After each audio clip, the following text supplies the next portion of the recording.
FTP நேயருக்கு வணக்கம். 2026 தமிழ்நாடு தேர்தலுக்கான பிரச்சாரம் இறுதி கட்டத்தை எட்டியாச்சு. இன்று மாலையுடன் தேர்தல் பிரச்சாரம் முடிய போகுது. ஸோ இன்று மாலைக்கு மேல் எந்த ஒரு கருத்து கணிப்புகளும் வெளியிடக்கூடாது. ஸோ கருத்து கணிப்பு எல்லாமே இன்று மாலைக்குள் வெளியிடணும்.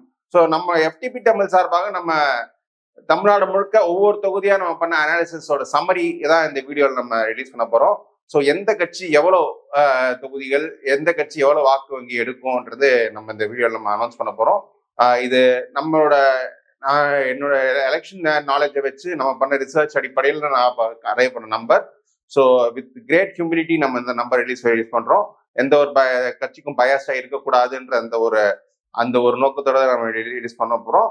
ஸோ ஹோப்ஃபுல்லி நம்ம போட்ட எஃபர்ட்டுக்கு இந்த நம்பர் வருதான்றது பார்ப்போம். ஸோ வாங்க வீடியோக்குள்ள போகலாம். ஸோ முதல்ல நம்ம ரீஜன் வைஸ் நம்ம நம்பர்ஸ் எப்படி இருக்குன்னு பார்த்துக்கலாம். ஃபர்ஸ்ட் நம்ம தென் தமிழ்நாட்டுல இருந்து ஆரம்பிச்சோம். தென் தமிழ்நாட்டுல திமுகவுக்கு சாதகமான ஒரு அலை தான் இருக்கு, அந்த சூழல் தான் இருக்கு. அங்க தென் தமிழ்நாட்டுல இருக்க 58 தொகுதிகள்ல திமுக அணி 38 தொகுதிகள்ல உறுதியா வெற்றி பெறுகிறது. அதிமுக அணி 10 தொகுதிகளில் உறுதியா வெற்றி பெறும் ஒரு சூழல் இருக்கு. ஒரு 10 தொகுதியில கடும் போட்டி நிலவுது. அடுத்து நம்ம கொங்கு மண்டலத்துக்கு போனோம். எல்லாரும் கொங்கு மண்டலத்தில் ஆர்வம் பார்த்தீங்கன்னா, எனக்கு கடந்த முறை திமுக வெற்றி பெற்ற போதும் கொங்கு மண்டலத்தில் அதிமுகவின் ஆதிக்கம் தான் இருந்தது. அதிமுக அதிக தொகுதிகள் வென்றது. எடப்பாடி பழனிசாமி கொங்கு மண்டலத்தை சார்ந்தவர். அதிமுக கடந்த 2 சட்டமன்ற தேர்தலில் கொங்கு மண்டலத்தில் ஒரு பெரிய ஆதிக்கம் செலுத்தி வந்தது. 2 இல்ல, ஒரு 4 சட்டமன்ற தேர்தலாக சொல்லலாம். ஸோ கொங்கு மண்டலத்தில் மொத்தமுள்ள 55 தொகுதிகள்ல என்ன நிலவரம் அப்படின்னா, திமுக அணி 16 தொகுதிகள்ல உறுதியா வெற்றி பெறக்கூடிய சூழல் இருக்கு. அதிமுக அணி 21 தொகுதிகள்ல உறுதியா வெற்றி பெற சூழல் இருக்கு. ஒரு 18 தொகுதிகள்ல கடும் போட்டி இருக்கு. ஸோ அதிமுக அணி கொங்கு மண்டலத்தில் தன்னுடைய ஆதிக்கத்தை ரீட்டைன் பண்ணுது. ஆனாலும் திமுக அணி கடந்த முறையோட ஒப்பிடும்போது இந்த முறை ஒரு ஸ்லைட் இம்ப்ரூவ்மெண்ட் இருக்கு. செந்தில் பாலாஜி கோயம்புத்தூர்ல போட்டியிடுவதால் கோயம்புத்தூர் மாவட்டத்தில் கொஞ்சம் கூடுதல் தொகுதியில் ஜெயிக்க வாய்ப்பு இருக்கு. கடந்த முறை மாதிரி ஒயிட் வாஷ் ஆகாதுன்ற மாதிரி தான் பார்வை இருக்கு. அடுத்து நம்ம டெல்டா மாவட்டங்கள் போனோம். டெல்டா மாவட்டங்களை பொறுத்தவரை இது திமுகவின் கோட்டையாகவே மாறியாச்சு அந்த மாவட்டம். ஏன்னா அதிமுகவில் டெல்டா மாவட்டத்தை சேர்ந்த பெரிய தலைவர்கள் யாரும் இல்லை. அதுவும் வைத்தியலிங்கமும் திமுக சேர்ந்த பிறகு அதிமுகவில் பெரிய தலைமைக்கான வேற்றிடம் டெல்டா மாவட்டத்தில் இருக்கு. லோக்கல் லீடர்ஸ் யாருமே இல்லாத சூழல் இருக்கு. ஸோ அதனால இந்த முறையும் டெல்டா மாவட்டத்தில் திமுகவின் ஆதிக்கம் கொஞ்சம் இருக்கும். விஜய் திருச்சியில போட்டியிடுறது மேலும் அதிமுக பின்னாடி தரும். திருச்சியை பொறுத்தவரை விஜய் சென்ட்ரிக்கான போட்டி இருக்கும்போது திமுக பல தொகுதிகளில் 2வது இடத்துல விஜய் வருவார். ஸோ டெல்டா மாவட்டத்தில் என்ன மற்றும் 33 தொகுதிகளில் திமுக 23 தொகுதிகளில் வெற்றி பெறக்கூடிய சூழல் இருக்கு. அதிமுக 4 தொகுதிகள் மட்டுமே வெற்றி பெறக்கூடிய சூழல் இருக்கு. 6 தொகுதிகளில் அதாவது கடும் போட்டி இருக்கு. அடுத்து வட தமிழ்நாட்டுல இருக்க சூழல் பார்ப்போம். வட தமிழ்நாடு எப்பவுமே ஒரு போலரைஸ்டான ஒரு பகுதி. நீங்க அதுவும் இந்த 10% கொடுத்த அப்புறம் பாமக கூட்டணி வந்த அப்புறம் ரொம்பவே போலரைஸ்டா, அரித்மெட்டிக்கோட கெமிஸ்ட்ரி ரொம்ப ரொம்ப முக்கியம். ஸோ வட தமிழ்நாட்டில் இந்த முறை திமுக தன்னுடைய அணிக்கு தேமுதிகவும் சேர்த்துக்கிட்டதால கொஞ்சம் பலம் திமுக தரப்புலும் கொஞ்சம் பலம் ஆயிடுச்சு. ஸோ ஒரு டஃப் ஃபைட் அங்க வட தமிழ்நாட்டுல இந்த முறை இருக்கும். மொத்தம் 51 தொகுதிகளில் 26 தொகுதியில திமுக அணி உறுதியா வெற்றி பெறக்கூடிய பொசிஷன்ல இருக்கு. ஒரு 13 தொகுதிகளில் அதிமுக வெற்றி பெறக்கூடிய சூழல்ல இருக்கு. ஒரு 12 தொகுதிகளில் கடும் போட்டி அங்க இருக்கு.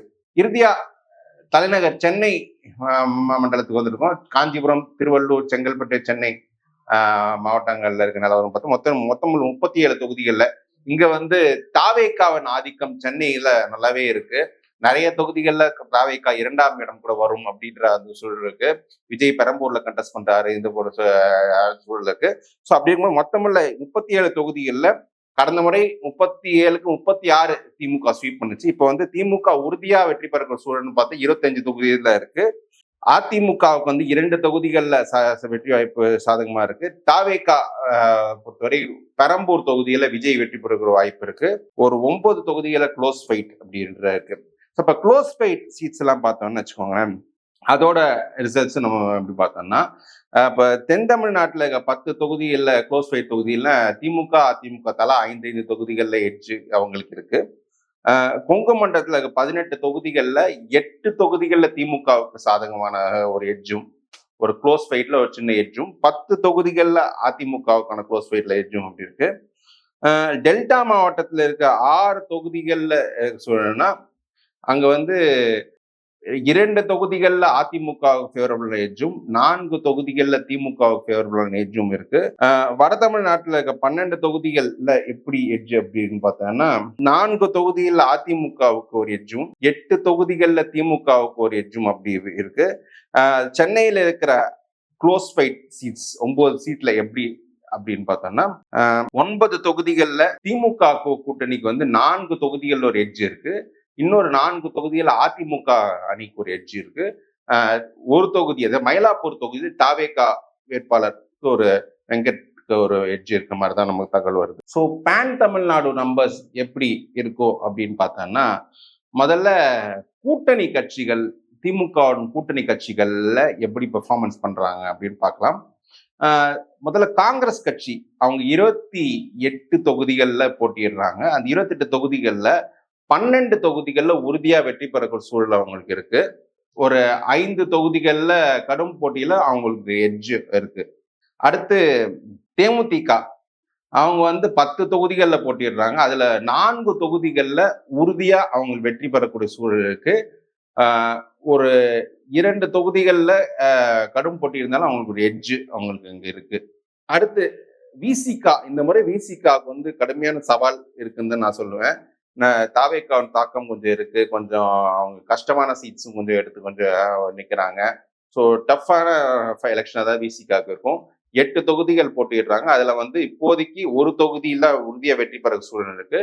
இன்னும் 2 தொகுதிகள்ல கொஞ்சம் கடும் டஃப் ஃபைட்ல ஒரு எட்ஜ் வர வாய்ப்பு இருக்குன்னு தான் நான் கருதுவேன். மார்க்சிஸ்ட் கம்யூனிஸ்ட் கட்சி நான் வந்து ஃபர்ஸ்ட் இந்த கூட்டணிகள் அறிவிக்கப்பட்ட உடனே நான் வந்து சொல்லியிருந்தேன் திமுக அணியிலே பெஸ்ட் டீல் யாரு கிடைச்சிருக்குன்னா மார்க்சிஸ்ட் கம்யூனிஸ்ட் கட்சி தான். ஏன்னா 5மே கொஞ்சம் விண்ணப்பல் சீட்ஸா கொடுத்துருக்காங்க. ஸோ அந்த 5 தொகுதிகள்ல 4 தொகுதிகள்ல உறுதியா வெற்றி பெற சூழல் இருக்கு. ஒரு தொகுதியில கொஞ்சம் கடும் போட்டியிலையும் ஒரு எட்ஜ் இருக்கு. ஸோ 5-on-5 கூட அவங்க இருக்க வாய்ப்பு. அடுத்து இந்திய கம்யூனிஸ்ட் கட்சி இவங்களுக்கு வந்து இவங்களும் 5 தொகுதியில போட்டிடுறாங்க. இவங்களுக்கு வந்து என்னன்னா 5ல 2 தொகுதிகள்ல உறுதியா வெற்றி பெற சூழல் இருக்கு. ஒரு தொகுதியில கடும் போட்டியில ஒரு எட்ஜ் அவங்களுக்கு வர வாய்ப்பு இருக்குன்ற மாதிரி நான் கருதுவேன். அடுத்து ஐயுஎம்எல் இந்த தொகுதியை இந்த கட்சியை பொறுத்தவரை அவங்களுக்கு சிம்பிள் அக்செப்டபிலிட்டி ஒரு இஷ்யூ இருக்கு. ஸோ இவங்க 2 தொகுதியில போட்டிடுறாங்க. அது 2 தொகுதியில வந்து ஒரே ஒரு தொகுதியில் தான் கடும் போட்டியில ஒரு எட்ஜ் வாய்ப்பு இருக்கு. அதாவது வாணியம்பாடி தொகுதியில அவங்க 2 கடந்த முறை மாதிரி ஒண்ணுமே ஜெயிக்காம கூட போறது வாய்ப்பு இருக்கு. ஸோ இதுதான் அவங்க திமுக கூட்டணி கட்சிகள். ஸோ அதிமுக கூட்டணி கட்சிகள்ல என்ன நிலவரம் அப்படின்னு பார்த்தோம்னா அதிமுக கூட்டணி கட்சியில ஃபர்ஸ்ட் பாஜக இந்த முறை அவங்க வந்து 27 தொகுதிகள் பிளஸ் அவங்க கூட்டணி அவங்க தமாக எல்லாம் ஒரு சில பாஜக சிம்பல் கண்டெஸ்ட் பண்றாங்க இந்த முறை. ஆனா அவங்க ஃபர்ஸ்ட் நான் சொன்ன இந்த கூட்டணி அறிவிச்ச உடனே நான் சொன்னேன் அவங்க சூஸ் பண்ண சீட்ஸ்ல ரொம்ப ரொம்ப டஃப்பான சீட்ஸ் சூஸ் பண்ணியிருக்காங்கன்னு. ஸோ அந்த அடிப்படையில் பார்த்தோன்னா அவங்க இப்போ உறுதியா வெற்றி பெறக்கூடிய சூழல் பார்த்தோன்னா எந்த தொகுதியில் இல்லை. பட் ஆனால் ஒரு 4 தொகுதியில் அவங்களுக்கு வந்து கடுமையான ஃபைட் இருக்கு. அவங்களுக்கு எட்ஜ் வர வாய்ப்பு இருக்கு. அது எதுனா உதகமண்டலம் சட்டமன்ற தொகுதி, அவினாசி சட்டமன்ற தொகுதி, மொடக்குறிச்சி சட்டமன்ற தொகுதி மற்றும் மதுரை தெற்கு சட்டமன்ற தொகுதி. இதுல வந்து அமமுக வெற்றி வாய்ப்புள்ள தொகுதி ஒரே தொகுதியில வெற்றி வாய்ப்பே இருக்கு. அதுவும் கடும் போட்டியில் ஒரு எட்ஜ் இருக்கு. மற்ற தொகுதியெல்லாம் அவங்க பின்தங்கி தான் இருக்காங்க. ஸோ அமமுகவை பொறுத்தவரை இது ஒரு கொஞ்சம் ஸ்டிக்கியான விக்கெட்ல இருக்காங்க. அடுத்து பாமக வந்து 18 தொகுதியில கண்டெஸ்ட் பண்றாங்க. அவங்களுக்கு என்னன்னா அவங்க எல்லா தொகுதியிலுமே தோக்கடிச்சா அது தீரணும்னு ராமதாஸ் ரொம்ப முனைப்போட இருக்காரு. எல்லா தொகுதியிலுமே ரிபல் கேண்டிடேட்ஸ் போட்டிருக்காரு.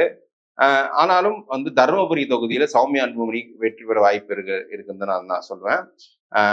இது இல்லாமல் அவங்க வந்து சேலம் மேற்குலையும் ஒரு வெற்றி வாய்ப்பு இருக்குன்னு தான் நான் சொல்லுவேன்.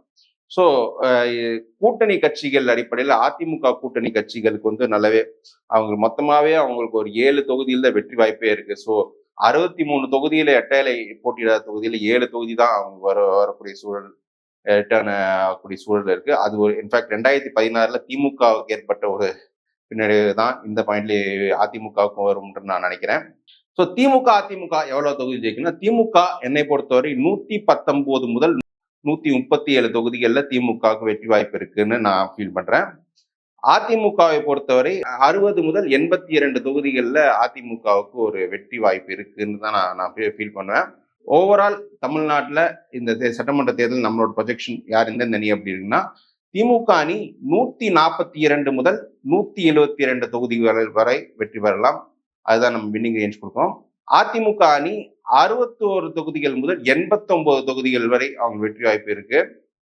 அடுத்து தாவேகா, இவங்க 1 முதல் 3 தொகுதிகள்ல தாவேகாவுக்கு ஒரு வெற்றி வாய்ப்பு இருக்குன்றது நான் கருதுறேன். நாம் தமிழர் கட்சியை பொறுத்து எந்த தொகுதியிலும் நமக்கு வெற்றி வாய்ப்பு இல்லை. ஸோ ஓட் ஷேர் அடிப்படையில் பார்த்தோம்னா திமுக அணி மொத்தமா பார்த்தோம்னா 42 முதல் 46% அவங்க ஓட் ஷேர் எடுக்க வாய்ப்பு இருக்கு. அதிமுக 35 முதல் 39% வரை ஓட் ஷேர் எடுக்க வாய்ப்பு இருக்கு. தாவேகா 10 முதல் 14% வரை ஓட் ஷேர் எடுக்க வாய்ப்பு இருக்கு. நாம் தமிழர் 3 முதல் 6% வரை ஓட் ஷேர் எடுக்க வாய்ப்பு இருக்கு. ஸோ இதுதான் நம்ம கொடுக்குற ஃபைனல் ப்ரொடிக்ஷன் எலெக்ஷனுக்கு முன்னாடி. நம்ம அதுக்கப்புறம் எக்ஸிட் போல் நம்ம உட்காந்து நம்ம டிஸ்கஸ் பண்ணுவோம் எலெக்ஷன் முடிஞ்சு ஒரு வாரம் கழிச்சு. ஸோ வித் டியூ எஃபர்ட், ஒரு சின்சியாரிட்டியோட நம்ம இந்த நம்பர்ஸ் நான் அரேவ் பண்ணியிருக்கேன். இதுல பிளஸ் ஆர் மைனஸ் ஏற்படலாம். ஏற்படும் போது மக்கள் தீர்ப்பை ஹியூமிலிட்டியோட அக்செப்ட் பண்ணிக்கிறேன். So as on date this is numbers by FTB Tamil. So உங்களுக்கு ஏதோ ஃபீட்பேக் இருந்தாலும் கமெண்ட்ஸ்ல மென்ஷன் பண்ணுங்க. இணைஞ்சது ரொம்ப நன்றி.